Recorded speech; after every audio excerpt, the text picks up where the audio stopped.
ಹೊಸ ವರ್ಷದ ಸಂಭ್ರಮಾಚರಣೆ ಮೇಲೆ ಕಿಡಿಗೇಡಿಗಳು ಮತ್ತು ವಿಧ್ವಂಸರ ಕೆಂಗಣ್ಣು ಬಿದ್ದಿದೆ.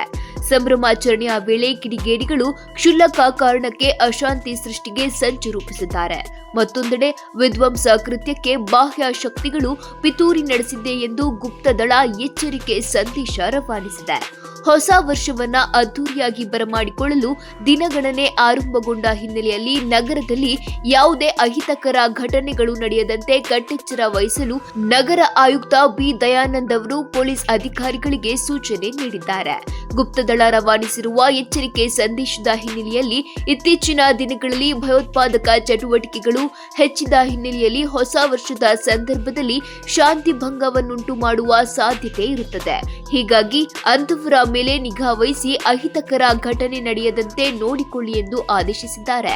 ಹೊಸ ವರ್ಷಾಚರಣೆ ವಿರೋಧಿಸುವ ಸಂಘ ಸಂಸ್ಥೆಗಳ ಬಗ್ಗೆ ಗುಪ್ತವಾಗಿ ಮಾಹಿತಿ ಸಂಗ್ರಹಿಸಿ ಮುನ್ನೆಚ್ಚರಿಕೆ ವಹಿಸಿ ಮಾಲ್ಗಳಲ್ಲಿ ಸಿಸಿ ಕ್ಯಾಮೆರಾಗಳು ಸುಸ್ಥಿತಿಯಲ್ಲಿ ಇಡುವಂತೆ ಅಲ್ಲಿನ ಸಿಬ್ಬಂದಿಗಳಿಗೆ ಸೂಚನೆ ನೀಡಬೇಕು. ಎಲ್ಲ ಅಧಿಕಾರಿಗಳು ಸರ್ವಿಸ್ ರಿವಾಲ್ವರ್ ಹೊಂದಿರಬೇಕು. ಪೊಲೀಸ್ ಸಿಬ್ಬಂದಿ ಹೆಲ್ಮೆಟ್, ಲಾಠಿಗಳನ್ನ ಹೊಂದಿರಬೇಕು. ಹೆಣ್ಣು ಮಕ್ಕಳನ್ನ ಚುಡಾಯಿಸುವವರ ಮೇಲೆ ಕೂಡಲೇ ಕ್ರಮ ಕೈಗೊಳ್ಳಬೇಕು ಎಂದು ಆದೇಶಿಸಿದ್ದಾರೆ. ರಸ್ತೆ ಮೇಲೆ ಬಾಟಲಿ ಹೊಡೆದು ದಾಂಧಲೆ ಮಾಡೋರನ್ನ ಕೂಡಲೇ ವಶಕ್ಕೆ ಪಡೆದು ಕ್ರಮ ಕೈಗೊಳ್ಳಿ ಎಂದು ಹೇಳಿದ್ದಾರೆ.